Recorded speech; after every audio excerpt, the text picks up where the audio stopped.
നമസ്കാരം, ജന്മഭൂമിയിലേക്ക് സ്വാഗതം. വാർത്തകൾ ചുരുക്കത്തിൽ. CPM മുൻ MLA S. രാജേന്ദ്രൻ തദ്ദേശ തെരഞ്ഞെടുപ്പിൽ BJP സ്ഥാനാർത്ഥികൾക്കായി വോട്ട് തേടിയിറങ്ങി. ഇടമലക്കുടി, ദേവികുളം ഉൾപ്പെടെയുള്ള തോട്ടം മേഖലയിലാണ് വോട്ടുപിടുത്തം. ഇടമലക്കുടിയിൽ മാത്രം 2 ആഴ്ചയ്ക്കിടെ 3 തവണ രാജേന്ദ്രൻ വോട്ട് തേടിയെത്തി. CPMുമായി 4 വർഷമായി അകന്നു നിൽക്കുകയാണ് രാജേന്ദ്രൻ. തെരഞ്ഞെടുപ്പുകളിൽ ഞാൻ മത്സരിച്ചപ്പോൾ എനിക്ക് വേണ്ടി പ്രവർത്തിച്ചവരും അവരുടെ ബന്ധുക്കളും ഇത്തവണ പലയിടത്തായി മത്സരിക്കുന്നുണ്ട്. അവരെ തിരിച്ചു സഹായിക്കുന്നതിന്റെ ഭാഗമായാണ് വോട്ടഭ്യർത്ഥന, രാജേന്ദ്രൻ പ്രതികരിച്ചു. നിലവിൽ ഒരു പാർട്ടിയിലും അംഗമല്ലെന്നും അദ്ദേഹം പറഞ്ഞു. കിഫ്ബി മസാല ബോണ്ട് കേസിൽ മുഖ്യമന്ത്രിക്ക് വ്യക്തമായ പങ്കുണ്ടെന്ന് കണ്ടെത്തൽ. മുഖ്യമന്ത്രിയും സംഘവും നടത്തിയത് വൻ ഭൂമി കുംഭകോണം. മസാല ബോണ്ടിലെ പണം ഉപയോഗിച്ച് 466 കോടി രൂപയുടെ ഭൂമിയാണ് വികസനങ്ങളുടെ പേരിൽ കിഫ്ബിക്കായി വാങ്ങിയത്. കിഫ്ബി ചെയർമാൻ മുഖ്യമന്ത്രി പിണറായി വിജയൻ അധ്യക്ഷനായ യോഗത്തിലാണ് ഭൂമി വാങ്ങാൻ തീരുമാനിച്ചതെന്നാണ് ED കണ്ടെത്തൽ. കിഫ്ബി ഡയറക്ടർ ബോർഡ് യോഗത്തിന്റെ മിനിറ്റ്സും ഭൂമി വാങ്ങിയതിന്റെ രേഖകളും സഹിതമാണ് ED റിപ്പോർട്ട് നൽകിയിട്ടുള്ളത്. ഇത് ഫെമ ചട്ടലംഘനമാണെന്നും കണ്ടെത്തിയിട്ടുണ്ട്. 150ലധികം പേജുള്ള റിപ്പോർട്ടാണ് ED അഡ്ജുഡിക്കേറ്റിംഗ് അതോറിറ്റിക്ക് സമർപ്പിച്ചത്. BJPയെ പരാജയപ്പെടുത്താനുള്ള മുഴുവൻ ഉത്തരവാദിത്വവും SDPIക്ക് ഏറ്റെടുക്കാൻ കഴിയില്ലെന്ന് സംസ്ഥാന പ്രസിഡന്റ് CPA ലത്തീഫ് തെരഞ്ഞെടുപ്പ് അടുത്ത ഘട്ടത്തിൽ BJPയെ തോൽപ്പിക്കുക എന്ന അജണ്ട മാത്രം നടത്താൻ കഴിയില്ലെന്നും ഇടത് വലതു മുന്നണികളെ പിന്തുണയ്ക്കുമെന്നും അദ്ദേഹം പറഞ്ഞു. ബലാത്സംഗ കേസിൽ ഒളിവിൽ കഴിയുന്ന രാഹുൽ മാങ്കൂട്ടത്തിന്റെ ജാമ്യാപേക്ഷ കോടതി ഇന്ന് പരിഗണിക്കും. തിരുവനന്തപുരം ജില്ലാ സെഷൻസ് കോടതിയാണ് മുൻകൂർ ജാമ്യാപേക്ഷ പരിഗണിക്കുന്നത്. സംസ്ഥാനത്തിനകത്തും പുറത്തും രാഹുലിനായി പോലീസ് തെരഞ്ഞുകൊണ്ടിരിക്കുകയാണ്. ജാമ്യാപേക്ഷയിലെ വാദം അടച്ചിട്ട മുറിയിൽ വേണമെന്നാണ് പ്രോസിക്യൂഷനും രാഹുൽ മാങ്കൂട്ടത്തിന്റെ അഭിഭാഷകനും ആവശ്യപ്പെട്ടിരിക്കുന്നത്. ഇത് അനുവദിക്കണോ എന്നതിലാകും ആദ്യം വാദം നടക്കുക. ഒളിവിൽ പോകാൻ രാഹുൽ മാങ്കൂട്ടത്തിൽ MLA ഉപയോഗിച്ച ചുവന്ന പോളോ കാർ നൽകിയ സിനിമാ നടിയിൽ നിന്നും വിവരങ്ങൾ തേടി പോലീസ്. ഫോണിൽ വിളിച്ചാണ് കാർ നൽകിയതുമായി ബന്ധപ്പെട്ട വിവരങ്ങൾ പോലീസ് തേടിയത്. രാഹുൽ മാങ്കൂട്ടത്തിൽ അടുത്ത സുഹൃത്താണെന്നാണ് നടി പോലീസിന് നൽകിയ മറുപടി. ബംഗളൂരുവിലാണ് നിലവിൽ നടിയുള്ളത്. സംസ്ഥാനത്ത് ഇന്ന് ശക്തമായ മഴയ്ക്ക് സാധ്യതയുണ്ടെന്ന് കേന്ദ്ര കാലാവസ്ഥാ വകുപ്പ് അറിയിച്ചു. വിവിധ ജില്ലകളിൽ മഞ്ഞ അലേർട്ട് പ്രഖ്യാപിച്ചു. ഇന്ന് തിരുവനന്തപുരം, കൊല്ലം, പത്തനംതിട്ട, കോട്ടയം, ഇടുക്കി, പാലക്കാട്, മലപ്പുറം ജില്ലകളിൽ മഞ്ഞ അലേർട്ടാണ്. ഒറ്റപ്പെട്ട ശക്തമായ മഴയ്ക്കുള്ള സാധ്യതയാണ് പ്രവചിക്കപ്പെട്ടിരിക്കുന്നത്. നാവികസേനാ ദിനാഘോഷം ഇന്ന് തിരുവനന്തപുരം ശംഖുമുഖം തീരത്ത് നടക്കും. രാഷ്ട്രപതി ദ്രൗപദി മുർമു മുഖ്യാതിഥിയായി പങ്കെടുക്കും. വൈകിട്ട് 4 മണിയോടെ തിരുവനന്തപുരം വിമാനത്താവളത്തിലെ ടെക്നിക്കൽ ഏരിയയിലെത്തുന്ന രാഷ്ട്രപതിയെ ഗവർണറും മുഖ്യമന്ത്രിയും നാവികസേനയുടെ മുതിർന്ന ഉദ്യോഗസ്ഥരും ചേർന്ന് സ്വീകരിക്കും. തുടർന്ന് ശംഖുമുഖത്തേക്ക് പോവുക. രാഷ്ട്രപതി നാവികസേനയുടെ അഭ്യാസ പ്രകടനങ്ങൾ വീക്ഷിക്കും. 4:30യോടെ പടക്കപ്പലുകളും അന്തർവാഹിനികളും യുദ്ധവിമാനങ്ങളും ഉൾപ്പെടെ അണിനിരക്കുന്ന അഭ്യാസ പ്രകടനം നടക്കും. പൊതുജനങ്ങൾക്കുൾപ്പെടെ കാണാവുന്ന തരത്തിലാണ് പരിപാടികൾ ക്രമീകരിച്ചിരിക്കുന്നത്. പരിപാടിക്ക് ശേഷം 7:45ഓടെ ലോക് ഭവനിലേക്ക് പോകുന്ന രാഷ്ട്രപതി അവിടെ താമസിക്കും. തിരുവനന്തപുരത്ത് വിനോദയാത്ര പോയ വിദ്യാർത്ഥികളും അധ്യാപകരും സഞ്ചരിച്ച ബസ് അപകടത്തിൽപ്പെട്ടു. Thiruvananthapuram Thonnakkal government higher secondary സ്കൂളിലെ വിദ്യാർത്ഥികൾ സഞ്ചരിച്ച ബസ്സാണ് കോട്ടയം നെല്ലാപ്പാറയിൽ വെച്ച് അപകടത്തിൽപ്പെട്ടത്. നിയന്ത്രണം വിട്ട ബസ് ഒരു വശത്തേക്ക് മറിഞ്ഞാണ് അപകടത്തിൽപ്പെട്ടത്.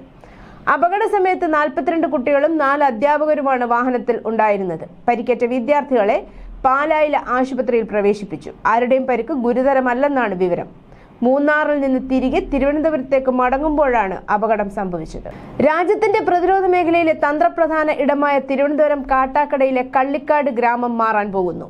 ബ്രഹ്മോസ് എയറോസ്പേസ് ട്രാൻഡ്രം ലിമിറ്റഡിന്റെ BATL അത്യാധുനിക മിസൈൽ നിർമ്മാണ യൂണിറ്റായി മാറുകയാണിവിടം. നെട്ടുകാൽ തേരി തുറന്ന ജയിലിന്റെ 457 ഏക്കർ ഭൂമിയിൽ 257 ഏക്കർ 3 പദ്ധതികൾക്കായി വിട്ടുകൊടുക്കാൻ സുപ്രീം കോടതി സംസ്ഥാന സർക്കാരിന് അനുമതി നൽകിയതോടെയാണ് ഇത്. വരുന്ന നിയമസഭാ തെരഞ്ഞെടുപ്പിൽ മത്സരിക്കുമെന്ന് സൂചന നൽകി BJP സംസ്ഥാന അധ്യക്ഷൻ രാജീവ് ചന്ദ്രശേഖർ തൃശൂർ പ്രസ് ക്ലബിന്റെ വോട്ട് വൈബ് എന്ന പരിപാടിയിൽ പങ്കെടുത്ത് സംസാരിക്കവേ മാധ്യമപ്രവർത്തകന്റെ ചോദ്യത്തിന് മറുപടി നൽകുകയായിരുന്നു അദ്ദേഹം. തെരഞ്ഞെടുപ്പിന് മത്സരിക്കുമോ എന്നായിരുന്നു ചോദ്യം.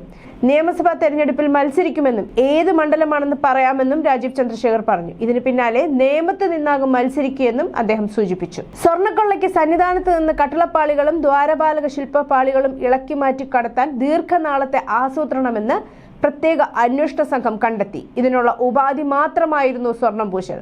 നിറം മങ്ങിയതിനാൽ സ്വർണം പൂശാൻ കൊണ്ടുപോകുന്നെന്ന് രേഖകൾ ചമച്ചത് കൊള്ളയ്ക്ക് നിയമപരിരക്ഷ ഉറപ്പാക്കാനാണെന്നും SITക്ക് ബോധ്യമായി. ഇക്കാര്യങ്ങളെല്ലാം വ്യക്തമാക്കിയ ഇടക്കാല റിപ്പോർട്ടാകും SIT ഇന്ന് ഹൈക്കോടതിയിൽ സമർപ്പിക്കുക. ശബരിമല സ്വർണ്ണക്കൊള്ള കേസിൽ പ്രതിയായ ദേവസ്വം മുൻ കമ്മീഷണറും പ്രസിഡന്റുമായ N. വാസുവിന്റെ ജാമ്യാപേക്ഷയിൽ കൊല്ലം വിജിലൻസ് കോടതി ഇന്ന് വിധി പറയും. കട്ടിളപ്പാളി കേസിൽ എൻ വാസു മൂന്നാം പ്രതിയാണ്. 2019 ദേവസ്വം കമ്മീഷണറായിരുന്ന വാസുവിന്റെ ശുപാർശയിലാണ് കട്ടിളപ്പാളിയിലെ സ്വർണം ചെമ്പെന്ന് രേഖപ്പെടുത്തിയെന്നാണ് SITയുടെ കണ്ടെത്തൽ. എന്നാൽ വാസു വിരമിച്ച ശേഷമാണ് പാളികൾ ഉണ്ണികൃഷ്ണൻ പോറ്റിക്ക് കൈമാറിയെന്ന പ്രതിഭാഗം കോടതിയിൽ വാദിച്ചിരുന്നു. അമ്പലക്കള്ളന്മാർ കടക്കുപുറത്ത് എന്ന പേരിൽ സമൂഹ മാധ്യമങ്ങളിൽ പുതിയ ക്യാമ്പയിനുമായി കോൺഗ്രസ്. തദ്ദേശ തെരഞ്ഞെടുപ്പ് വേളയിൽ രാഹുൽ മാങ്കൂട്ടത്തിൽ MLAയുടെ ലൈംഗിക പീഡന കേസിൽ കോൺഗ്രസ് പ്രതിരോധത്തിലായ പശ്ചാത്തലത്തിലാണ് പുതിയ നീക്കം. ശബരിമല സ്വർണ്ണക്കടത്ത് ഉപയോഗിച്ചാണ് CPMനെതിരെ കോൺഗ്രസ് പ്രതിരോധം. നാടാകെ തണുപ്പിൽ മൂടിപ്പുതച്ചുറങ്ങുമ്പോൾ തെരുവിൽ കിടന്ന നവജാത ശിശുവിന് കാവൽ നിന്ന് നഗരത്തിലെ തെരുവ് നായ്ക്കൾ. പകൽ നാട്ടുകാർ കണ്ടിടത്തു നിന്നൊക്കെ ആട്ടിപ്പായിച്ചിരുന്ന നായ്ക്കൾ മിനിറ്റുകൾക്ക് മാത്രം മുൻപ് പിറന്ന മനുഷ്യക്കുഞ്ഞിന് ചുറ്റും സുരക്ഷാ വലയം തീർത്തു നിന്നു. രാത്രി മാഞ്ഞ് പുലർക്കാലത്ത് തെരുവിൽ ഒരാൾ പ്രത്യക്ഷപ്പെടും വരെ ബംഗാളിലെ നദിയ ജില്ലയിൽ നവദ്വീപ് നഗരത്തിലാണ് സംഭവം.